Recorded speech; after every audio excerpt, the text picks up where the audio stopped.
I got we got Coach Tisdale, Coach Richard Tisdale from Alabama. Coaches at a smaller school. He's done really well where he's been. Looking forward to hearing what he's got to say. Coach, you got it. All right, I hit the share screen button. This technology now in Alabama, we don't have all this stuff. Man, I'm from Alabama, so I You lived know what there it's a long like. time, but I'm from there, so yeah, I know. Yeah, you I just thought hit that share screen. I thought I recognized you about 96 passing through going to La Villa down here in the south where we are. That probably was me, Coach. All right, let me hit the share screen and you tell me if I'm up like I need to be before you get out of here. Yeah, you're good, Coach. Okay. Yeah, I've been at Slocum High School as a head coach, and I just actually took a new job at Wicksburg High School as offensive coordinator just 2 weeks ago. So this is new to me, but so I'm going to share my Slocum stuff with you right here and tell you a little bit about it. Everything on here is stolen. Nothing's new. We want to share what we do, and I got to share some background so it all makes sense. So I'll try to make sure I get through it pretty quick. That's my contact on Twitter some, but if you want to text me, you can always get up with me text. And I got 3 kids, 11 and under. So answering the phone doesn't happen too often, but you can definitely shoot me a text and I could call at some point. Just real quick, we're down 9 miles above the Florida line, southeast corner outside of Dothan. Really poor school, farming community. We got 70 kids, 7 through 12. And then you see our supplements right here. You get a head coach. We got 4 varsity, 1 JV. You can have volunteers, but you can't pay them. So we really have to beg, borrow, and steal to get a staff. And I'll put our staff against anybody. We got a great one, but you got to work to get it there. During our practice, there'll be times there'll only be 3 coaches there with 70 kids, and you'll see that as we go through. And so I want to share some of that to see why we do some of the stuff we do. Slocum traditionally has a few good years and a lot of bad ones. Overall, got a losing record at the school, but the last 2 years we won the region championship. First time since 2003, won 10 games, set the school scoring record in 2020, lost 13 seniors off that team, and came this next year was a little bit better on defense. We had 3 shutouts, lost our starting quarterback week 6 and still able to win the region. And we're not loaded with tons of great players. We have some decent players. We have 1 D2 football player on the team. Everybody else are just good high school football players. So it's not that we just got tons of talent and run over everybody. I know nobody's talking about philosophy on these things, but just real quick to make sure you know where we're coming from. You know, our whole thing, love our players, high level accountability. Coach Banks talked about that earlier. And then the bottom one I think is big is coach the team you have, not the team you want. I think a lot of people want to copy and paste practice plans, scheme, those kind of things. And we just don't have the guys to do some of that. So we have to do like a jigsaw puzzle. Here's our staff. You can see, we talked about earlier, I think Coach Banks shared who actually they had working at the high school at times. We were the same way. I'm at the high school. I have weightlifting and then regular PE. Coach Allen, who's a phenomenal coach, he's elementary PE. He also drove a bus route. So he was going to be late every day to practice. 2 volunteer OL coaches. So we don't have the OL coach on campus at all. Now, these guys are awesome, but they're not on campus. Our defensive coordinator, Coach Harrington's great. He's a middle school teacher. Coach Wojtek's the local genius around, just off the chart smart. Special teams does our DBs. He's middle school. So Coach Whitfield's our baseball coach, our only other high school teacher, and he'll tell you he's not a football guy. He said, I'm 54. I don't know much. I really don't want to learn much. He did DL with him, and I'll show you how we did that too, where he could focus on one thing and be good at that one thing. And then Coach Whitaker is probably our best coach on staff as far as seeing problems and fixing them. He's a middle school teacher, but also our girls basketball coach. So when girls basketball season started, we lost him. Had him on Friday nights and not at practice.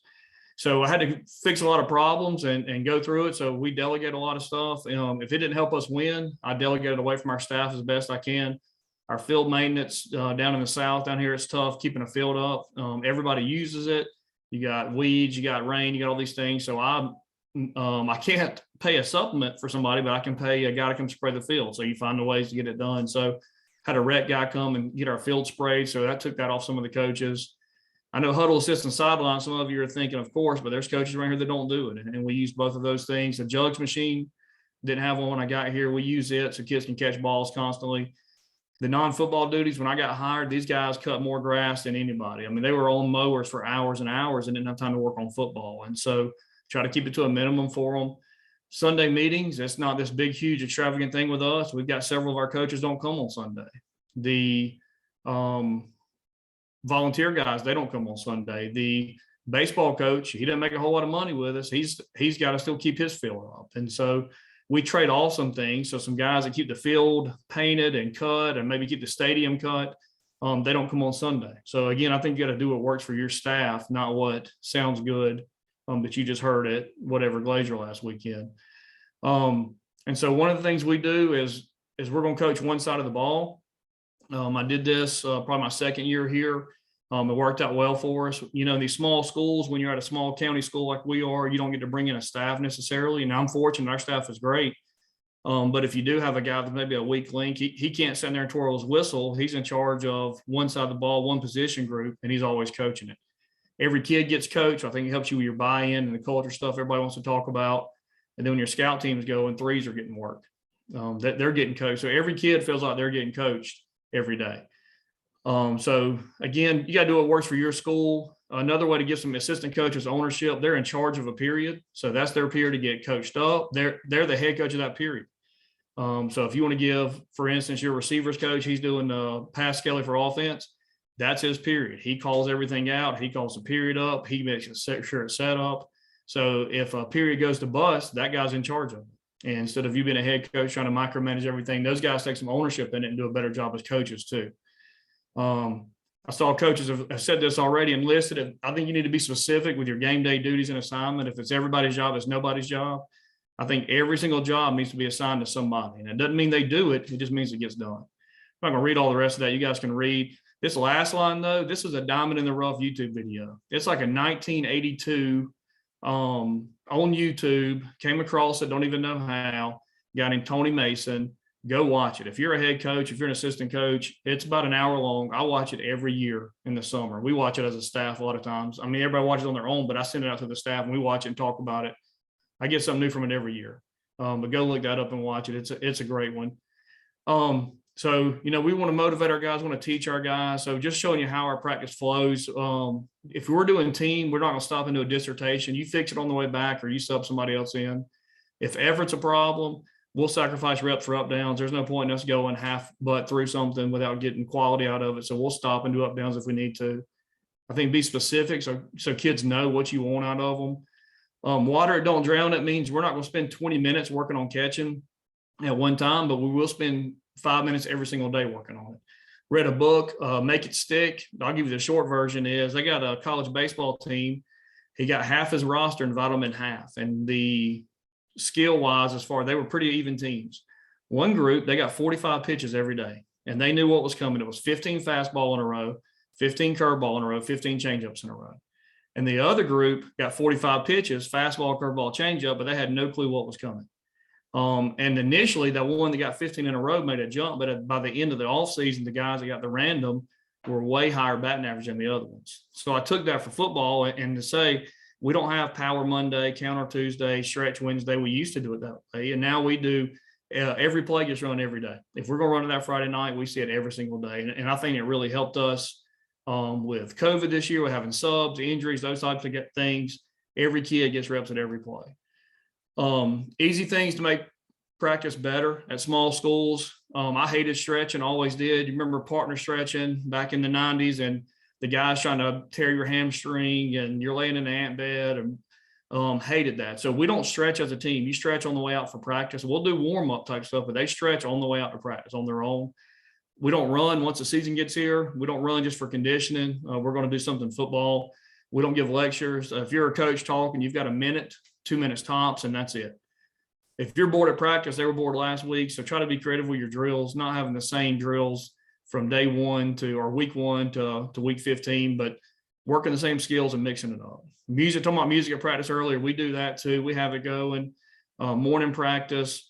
We practice every Thursday morning before school, and in a county school, you can do it. And you're worried about a few kids getting there because some of our kids are bus riders. We make it work. That gives them Thursday afternoon. I think I'll talk about this a little bit later, but Thursday afternoon, they can go get haircuts and go to the dentist, and you don't fight that battle like you do at some of these small schools. Night practice, and this heat and the humidity is just terrible, or there's always afternoon thunderstorm coming through, practicing at night, but before you play. I think you get some kids you trust, ask them what they like and what they hate, and you do what you can to try to make it a little bit better. A bad weather plan, I hated gym practices at small schools. There's no such thing as an indoor where we are. We barely have a weight room, but I don't want a weather day to be a walkthrough day and the kids phone it in. So we try to get really creative on bad weather days. If we have several in a row and do some different stuff with that. And I just always think football should be the best part of their day. Coach Parker talked about all the time about he always wanted to question what he did. And that's something we want to do. What do you want to get accomplished today? We don't want to just run the same practice script we've always run. How can we tweak it? How can we change it? You know, what's it going to take for us to win? For us, we always we want to win the region every year. And so one of the teams we play against, they're an air raid team. And so back during the summer, we're working their pass plays. If we play a team that's really not that good, we got an 0-17 coming on the schedule. We're going to work those guys' pass plays that week, getting ready for that team that we've got to beat for the region. And we were able to upset. You'll see a picture in just a minute of our D lineman versus their OL. We were upset them the last 2 years. And I attribute to that is what's it going to take for us to win. We work on that. If a coach wants something on the practice schedule, you got to defend it. Why is it in there? And then myself included. And then a big thing I learned from a friend of mine, Coach Kennedy, Jed Kennedy, he told me, you know, every drill, every period's got a purpose, a how to, a where to, and a want to. So you pick any drill you want and go through this. So we talked about pass scaling earlier. You know, you start off with how to. This is how we run routes. This is how we do pass scaling. This is how we drop in coverage. This is how we get our reads. You know, so maybe it's a how to period for you that day. Another day, it may be a where to. You know, this is where you want to drop to as a DB, or this is where you want to break your route. This is where you want to do these things. And in some days, even pass scale, it can be a want to. We're getting after it up and down the field. There's a consequence for losing. There's a reward for winning. So I think when you put that drill on there, you got to know, are you doing a how to, where to, or want to in that drill? So what are you trying to accomplish besides just doing a drill? Kids, I just think that the time we're in, they just don't understand. If you just do a drill, you have to show them where it shows up on film or in team. And so they're going to know what's going on. We try to combine drills. We used to always blitz the cans. And first game of the year, about 3 years ago, Coach Harrington calls a perfect blitz. Mike comes through untouched and runs right past the tailback. And he runs then 65 yards for a touchdown. We changed that. So now when we run our blitz period, we're going against their best plays. We want to see their best plays defensively. I want to see the other team's best plays every period. So when we do our blitz drills, we're going to see the other team's best plays every time we do it. And so we're going to run blitz to pursuit. We add a ball to defensive drills, just letting those guys touch a football again. Times have changed. There's a lot more Madden than we play Tecmo Bowl. So these guys need to touch a ball. So whether it's scoop and score, whatever it is, getting the ball in their hand. We're always trying to catch kicks and passes. I told you about the jugs machine. Our center always snaps. We got into a game this year because of COVID and injuries. We've got a pretty good lead going into the fourth quarter, into the third. And we get down to our fifth string center between COVID and injuries. But these guys snap every day. And I'll show you some different ways we do it. But even say Monday, when you're going out and you're doing formation check or formation adjustment, and that scout team guy's over there, that's a center. We're not just going to line up and go to the next play. He's going to take a snap, and he's going to snap it to a backup quarterback so he can work on catching. Our OL, we work the Crowther sled. So when the two guys are going, everybody else, they're 2 by 2 all the way behind them going on air, trying to steal reps. This was mentioned earlier too. We call our opponents O&D. What we would call it for us, counter will be Cougar. So if the other team runs counter, our kids don't even know what counter is. They know that it's going to say Cougar on that card, that scout card. Depth chart for scout team. There's nothing as a head coach that makes me mad. And if somebody yelling, "Who's an X? We need an X." Somebody put an X on scout team. It's the worst. So we want to have a depth chart. We know where everybody's going.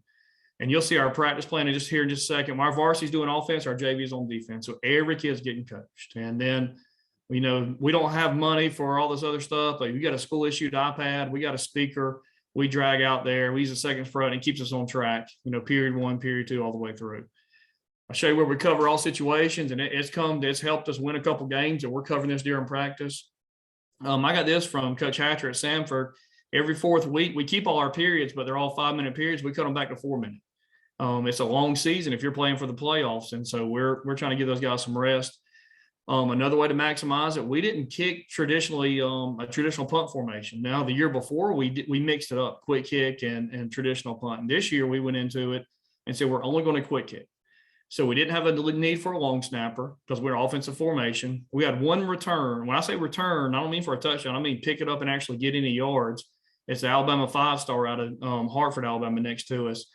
He got it between two people and took off, and thankfully we knocked him out of bounds. But we didn't have any returns, and nobody went for an all-out block. And now I do some crazy stuff. You see right here, we're really unorthodox sometimes. So if we were up in a game, 28-7, something like that, and I felt pretty comfortable we're going to win the game, I'm going to go for it on a 4th and 11 on our own 30, just to have it on film to say we do, and kind of a game that matters a little bit early in the season, our non-region game.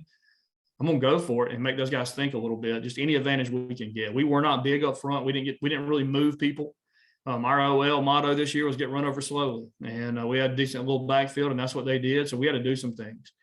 I think be flexible. You can't be so rigid.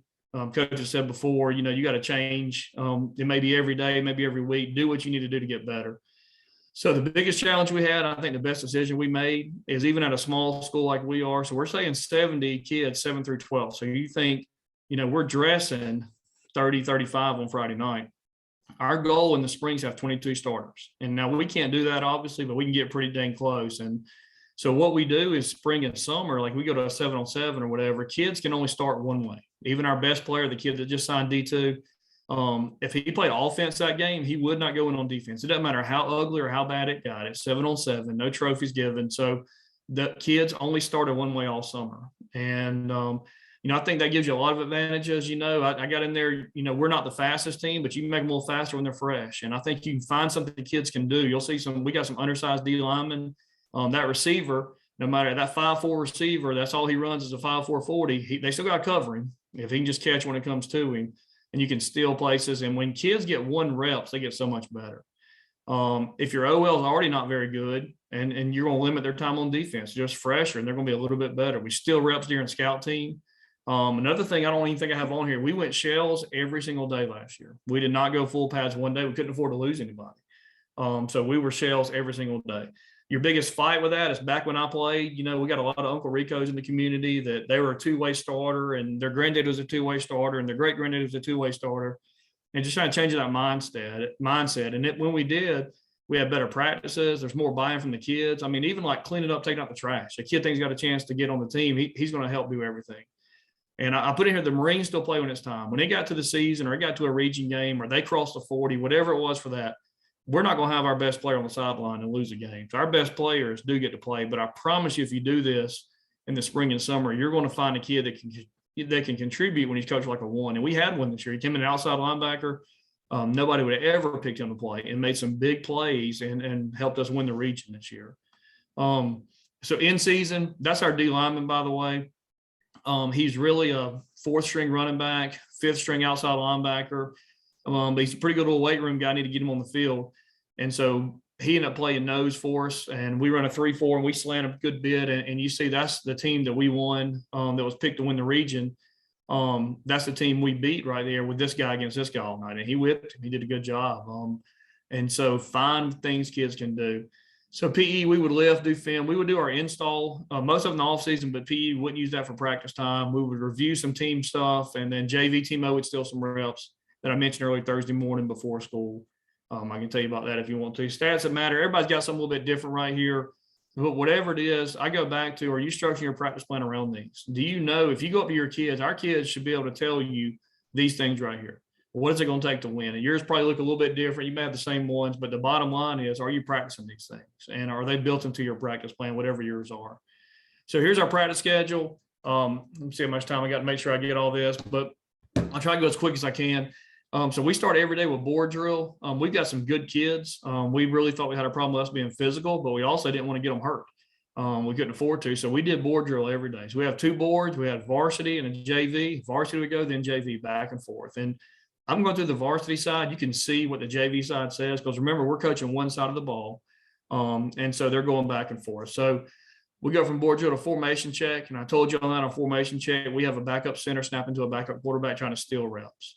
That's a Monday. You see this the backslash right here. We go Tuesday to our tackle circuit during this time.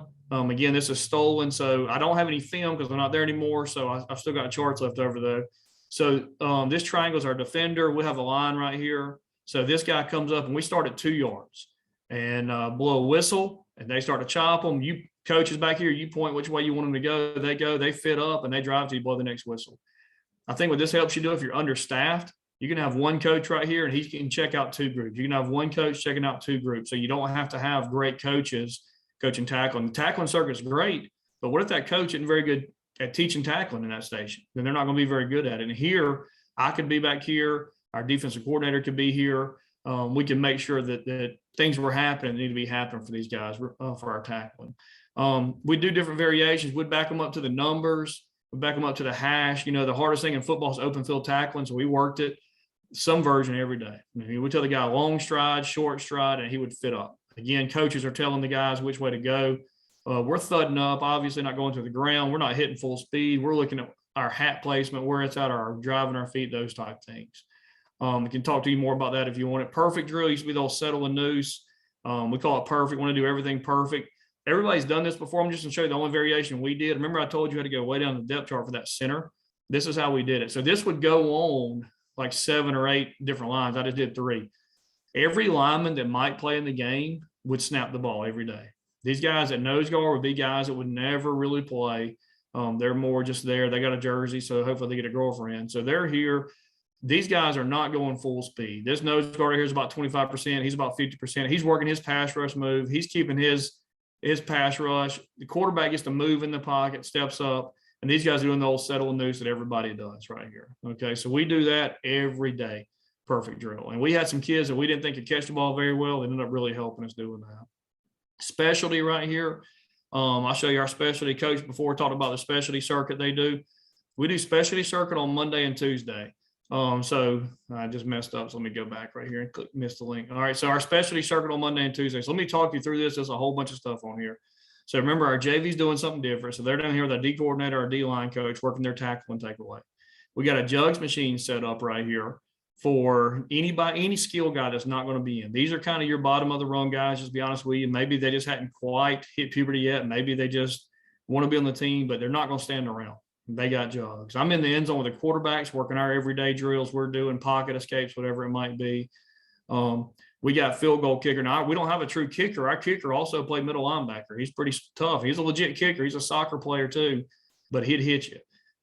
He had a twin brother was our other kicker. And so we have snapper, kicker, holder. And I don't know if how do you know who goes and gets all the ones he kicks? We get the guys that wear the most flair. If you have all your Nike signs lined up and you don't actually get in the games, that's the guys that go catch the extra points right there for us. So they're doing that. I got long snapper here, but this is old. We don't do a long snapper anymore. So that can be anybody snapping that to your punter. And he's kicking it. Now, this is a 3-minute rotation because these quarterbacks are all going to quick kick as well. Every quarterback I got can quick kick. And this year, in the region championship game, our 3rd string quarterback ended up in the game and had to quick kick and did a great job for us, kicked about a 50-yard kick. You see what we do with our returners here? We have 3. These guys are just going to be about 6-7 yards away. So he's going to field this kick. These 2 guys are going to break down, open field tackle, always trying to work on that. He gets one move to make, and they're just fitting up. I mean, we're just like 2-hand touch right here, but we're fitting up where we're supposed to be. Our kickoff guy right here, we sky kick. Anytime we can eliminate a return, if I can just sign a contract, you get on the 30 to 35 every time we're going to do it. And we didn't mind onside kicking some. We'd try that every so often, but so these guys are doing this same deal. He's working on catching it. These guys are working on fitting up.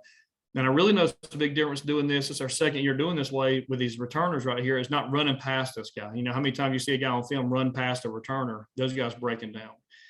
See our 3rd rotation, we're at hands team. So we're actually kicking onside kicks at anybody that will be on the hands team. We'll come up here and field them. We never want to drop one of those because of lack of preparation. So that's our specialty rotation. It's 10 minutes. Every 3 minutes, we're blowing a whistle and they're going. And every station has a coach working with them. Let me back out of this thing again, guys. I'm not the best on technology. So on Wednesday, FBI again stole us from Coach Hatcher at Samford, football intelligence. We'd work everything from coming out of the end zone, backed up, couldn't take a safety or we'd lose, 2-minute offense. We worked on if you got to let the other team score, and that actually came up 2 years ago, had to let the other team score to get the ball back to try to win. So some different things that you would work, any kind of random thing, overtime. A lot of your kids, if you haven't been through an overtime game, that they don't know. So what a high school overtime's like, any kind of weird situation was FBI. And we did that on Wednesday. Screens to field goal. So what would happen? I don't know about y'all, but our scout team can stop any screen you run at them. If I ever thought the other team was going to run a screen on us, I told our DC, just run the scout team out there because you can't run it on them. So what we did is we took our DL off. So it's our scout D with no DL, and coaches would stand in to give a better look. And so we would run 3 to 4 screens, start at the 40 going in, 3 to 4 screens to these guys. call it quick, go score. Again, the scout team. So remember what's happened. Everybody's coaching one side of the ball. So these guys are on the other side and they're working on their pursuit, their coverage drops, those types of things. They go score, PAT comes out. And so again, we don't want kids standing around. We get 5 balls set up in a hurry. The first one's PAT, the other ones are moved around for field goals. Our kicker, again, he played middle linebacker. He also kicked a 44-yarder and a 40-yarder in the playoffs for us this year. So he was good. But as they're going that, anytime you get extra time there, the twos would go. And we don't have 22 twos. It's your game twos. You'll see me put game twos. Guys going to go in when it matters, twos. We get that far down, we'll just go for 2. Extra skill guys with our receivers coach on the side, they could be working block and over the shoulder catch, ball security, all those weird things. We run a lot of spread option. We're going to pull the ball for quarterback reads. So I've got our starting quarterback, starting running back, and we're working on pull reads over there. So we're still in time every single day trying to maximize our time because we're a little bit understaffed. Come down, remember we quick kick. So Monday quick kick, Tuesday kickoff, Wednesday kickoff return. And like Coach said earlier, we would switch this around if we need to. If something needed more love, we would do it. Routes with reads used to be routes on air, and we changed this. OL's doing their funnies during this past time. And I'll try to explain this best I can because I don't have to film anymore. But if you say you're 3-by-1, and so you're one receiver to the backside, he's got a go route. And we're only going to him if we think we got a good matchup. And so only those 2 guys would go. So we'd have our 1s and 2s on offense, the leftovers on scout, and that scout corner is covering that guy, and they got a 1-on-1.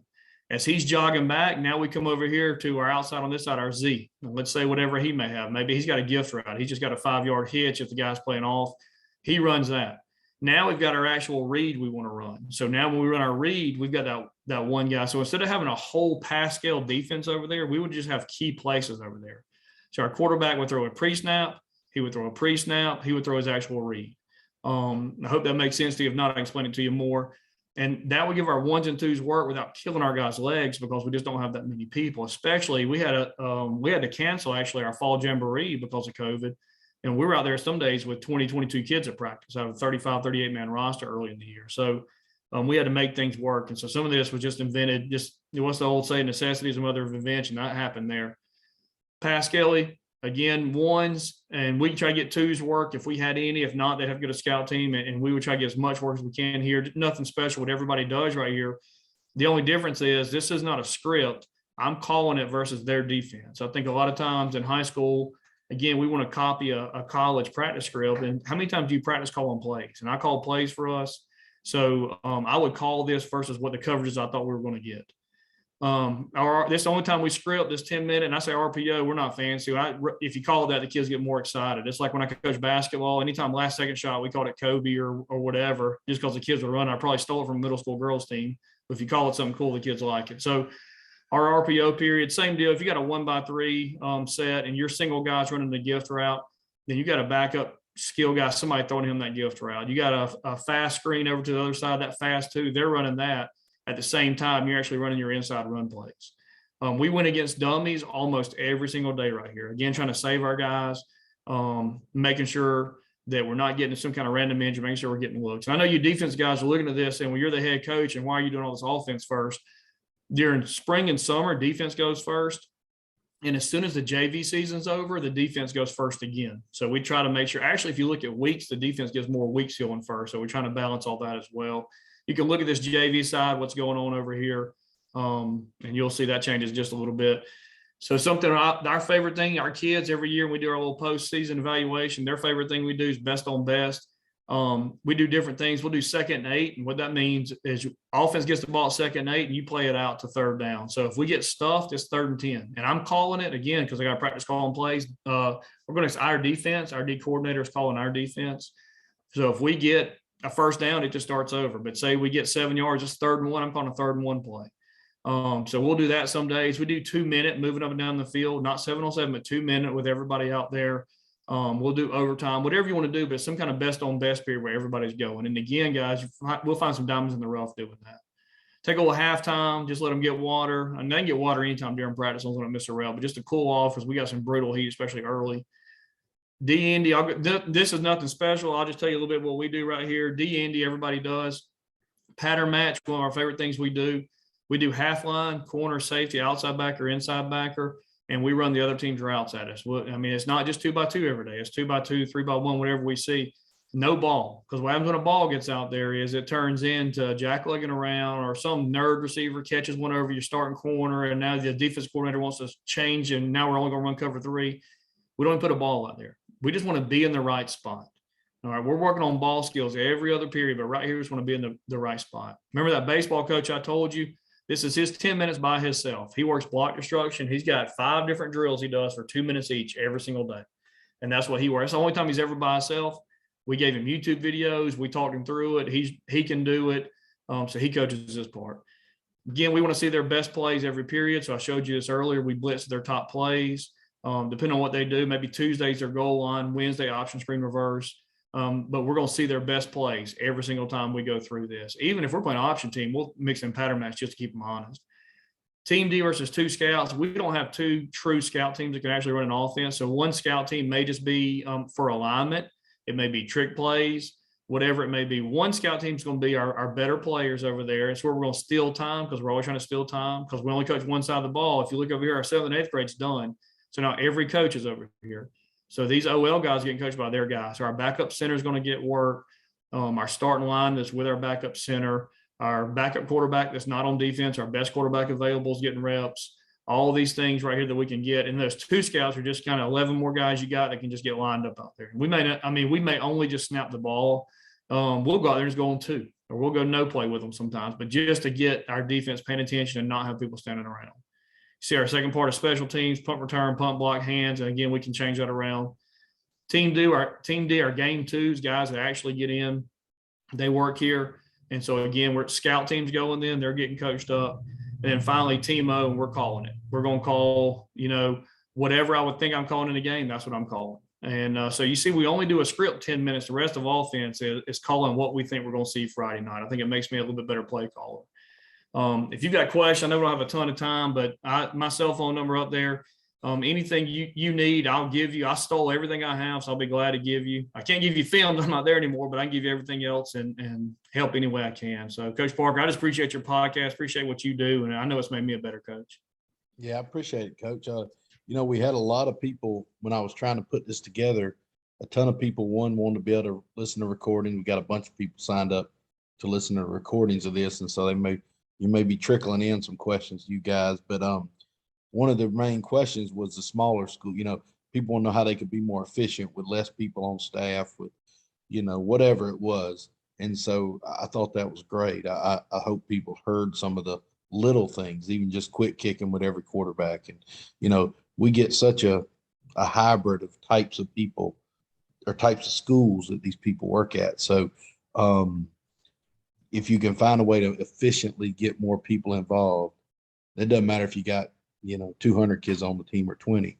But I thought there were some real good points in there that somebody can take from a smaller school. So I hope they heard that. And I appreciate you, Coach. That was great. Thanks a lot, man. I appreciate it. Yeah, just don't make an excuse. Find a way to win. That's it, Coach. And I appreciate you. That's right.